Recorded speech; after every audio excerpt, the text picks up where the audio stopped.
पाटील, मला असं वाटतं की तुमचा आवाज महाविकास आघाडीच्या पक्षाच्या नेत्याने ऐकला आणि माझ्यासारख्या छोट्याशा कार्यकर्त्याला लोकसभा जालन्याची उमेदवारी दिली। कारण भास्करराव मला इतके फोन येत होते जालन्यातून, आपण त्याला चकवलं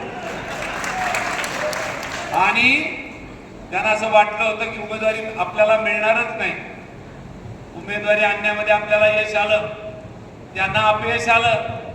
कारण त्यांना एक वाटत होतं आणि काय म्हणायचे, माझ्या समोर जर राहुल गांधी उभा राहिला तरी मी निवडून येणार आहे, आणि आता झोपडपट्ट्या फिरणं चालू झालं।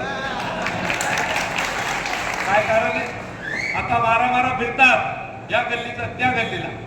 मी गेलो की त्या तालुक्यात पाठीमागून राहतात। काल आज मी पैठणला जाऊन आलो, उद्या पैठणला बैठक लावली, सुरू झाला कार्यक्रम। आणि याच्यातच खरी मजा आहे, यालाच खरी लोकशाही म्हणतात। नाही तर दवाखान्यात ऍडमिट होऊन निवडून येतात काय, आता पाहतोय मी।